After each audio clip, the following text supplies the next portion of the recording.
everyone, my name is Yula, and today we're gonna read the Magic Tree of Merlin Mission book 24, Soccer on Sunday. And today we're gonna start reading at chapter 5, High in the Sky, and the end of reading at chapter 6, okay? And now, are you ready for read this one book with a lot of stories? And now here we go. And first we can read is the Magic Tree of Merlin Mission book 24, Soccer on Sunday. Chapter 5, High in the Sky. When the doors opened, Roboto led Jack and Annie off the tram. They walked down to the ramp from the station and headed into the huge parking area. Electric Stadium is named for the people who built an empire in this part of Mexico many hundreds of years ago, said Roboto. Really? Said Jack. He read about Electric Empire. He could imagine the enormous stadium being similar to an ancient pyramid. Dozens of speculators have floated to the parking lot. They wore bright summer clothes and white brim hats. Vendors walk among the big cars, selling Brazilian, Italian, and Mexican flags. There were waving souvenir programs, soccer shirts, and caps for sale. Jack and Annie followed Roboto to nearest entrance, and Annie let out of the 2 tickets. That way, Gate G, the stadium official said. He pointed toward another entrance, and when Roboto showed his tickets, the man pointed to the same direction. Hurry, I hope I am sitting near you, said Roboto. Me too, said Jack. Jack and Annie and Roboto followed a crowd through the gate G into the giant stadium. They all looked up at the stands. Dozens of tiers of seats rose up above the green soccer field, and the rows were so steep it looked like a spectacular to the highest rows missed for straight down into the field. This place is huge, said Jack. Where do we go now? Said Annie. My father and I should ask an official, said Roboto, looking around. Over there. He led Jack and Annie to the usher in uniform standing at the bottom of an easel. Can you please tell us where our seats are? Said Annie, showing her ticket into the woman. When the woman looked at the ticket, her eyes grew wide. You have some best seats in the stadium, she said. She pointed to the section closest to the field. Over there, second row, right on the easel. Yay, said Jack. The guard and embassy had been right. They had the incredible seats that would help him to close enough to the paley to learn the secret of greatness from him. Jack came excitedly to Roboto. Where is your seat? He asked. Roboto showed her ticket into the usher. Where do I go? He said. Well, you are in the same line as your friends, the woman told Roboto. Fantastic, he said in the big grin. But I'm afraid your seat is different in section, said Usher. She pointed to the way up. It's near the very top, high up in the sky. The smile left Roboto's face, but then it returned. I'd better go, he said. It was great to meet you. You too, said Jack. Goodbye, Jack and Annie, said Roboto, and he started up to the steps up atop of the stadium. Roboto, wait! Annie called, and she hurried up to the steps after him. Jack followed her. Listen, I want to trade seats with you, she said, held out her ticket. Really? Thought Jack. What about our mission? Oh, no, I can't, said Roboto. Yes, you can, said Annie. Please, we have to trade seats. But why, said Roboto. Because it's your birthday, said Annie. And if you have a good seat, you can tell your 8 brothers and sisters and your parents all about the game. So it'll be like 11 people are getting the good seat, not just one. That actually makes sense. But Jack still, he was amazed by Annie's generosity. But no, I can't, said Roboto. Yes, you can, said Annie. She grabbed Roboto's tickets and put her own ticket in his hand. You guys had fun, she started upstairs. Jack felt a wave of glue. Wait, stop, that's not fair, he said to Annie. Maybe I should give up my seat. No, it's okay. I'll give up mine, said Annie. Roboto left. You both too kind, he said. I can't take either of your seats. Roboto handed Annie's ticket and took his back. No, please, I want, Annie protested. Wait, I've got an idea, said Annie. Waiting. Jack said to Annie, we can take turns. I'll switch with Roboto for first and half, and you switch with him for the second half. Perfect, said Annie.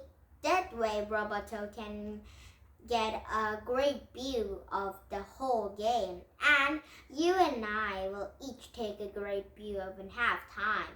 Right, said Jack, put a ring of truth in his finger. He slipped into Annie's hand and spoke softly to her. The person who's sitting close to you should wear this. Be sure to check it if you think you've discovered Paley's secret. Got it, said Annie, putting a ring on her finger. I will give it back to you in a half time. Right, said Jack. How long is it half time, Roboto? 50 minutes. Plenty of time, said Jack. He looked at his seat number. A26. Okay, I find you at the seat. A26, Annie. Wait for time. Then he swapped to the tickets with Roboto. Thank you a million times, Jack, said Roboto. No problem, said Jack. See you guys later. And he started up the blue stairs. Have fun in the sky, called Annie. I will. Jack felt great as he started up the steps and to the top of the stands. He was sure he'd done the right thing, exactly since it was Roboto's birthday. But as Jack climbed higher and higher, his sprites fell. The stands was no high.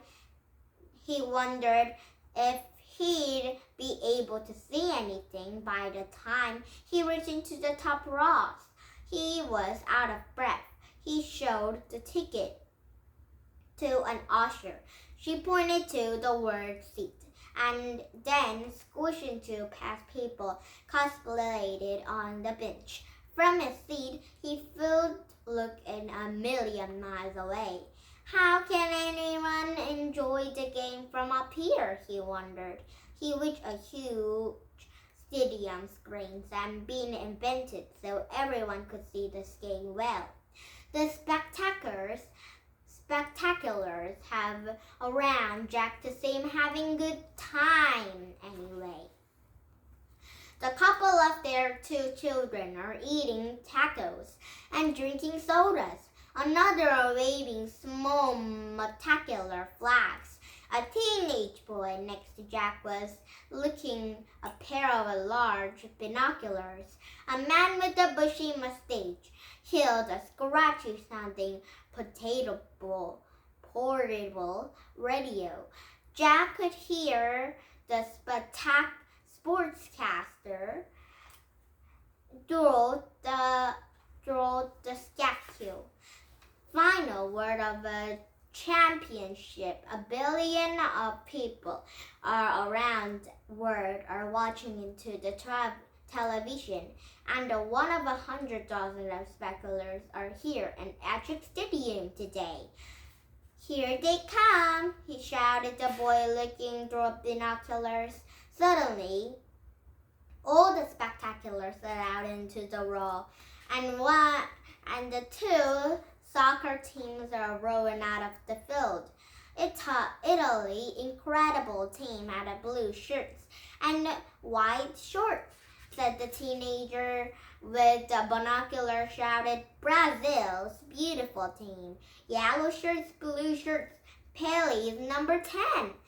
And Jack couldn't see the color of any uniforms, much less its numbers. Kick off!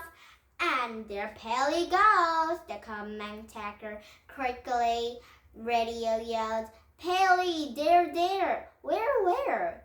Jack wondered. He really wanted to see the Pele the Great, but from his seat high up in the sky, players the field with no bigger ants. The radio commentator shouted excitedly about the game. Jack could only see the catchphrases of what he's saying. What a pass, Charles Alberto, captain of Brazil's team, hitting the very long ball. Dangerous free kick into the station. Italy 0, Brazil 0. With every play, everyone in the large stadium screamed, where's cheered. No boat, and the dozens of Brazil fans have jumped onto their feet and pumping their fists into the air and screaming, "Go!" Jack jumping to his feet too. And the teenager with the binoculars shouted. Pele lit past the defender. He lit the ball and scored. And Jack shook his head. He couldn't believe he'd missed the scene Pele made a goal. He really wished he had binoculars. Really wish you were sitting in Annie and Roboto. Everyone sat down, and Jack kept listening carefully as he would the voice of a radio commander. Free kick way up. Beautiful. No wonder Brazil is called a beautiful team, punching away dead ball. Nothing of a sportscaster have sounded like a great secret of greatness to Jack, and he have hoped any secret of greatness to. He just hoped Annie was playing close addition to the game and checking up the ring a lot, and even wrote his envelopes. Jack was still glad Roboto's great view of the game. He was sitting up here, thought Jack. He have nothing to report to his 8 brothers and sisters. Suddenly, the dozens of Italy fans have leaped to their feet, screaming, and the older kid with the binoculars shouted, Italy scores! Brazil won! Italy won! Jack couldn't wait to switch seats. Annie would and watch the game up close. To the ring hadn't glowed for her.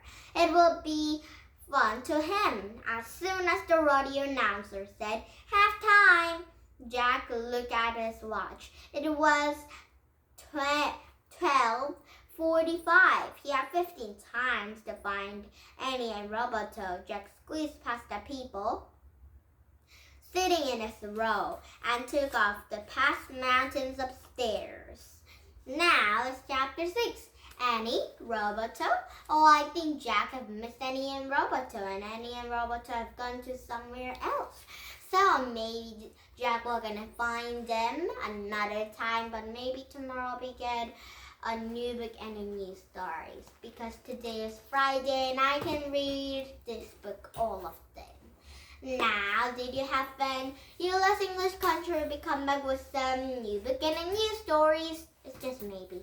Now, please thumbs up my YouTube. Bye-bye, everyone. Have a nice day. Bye.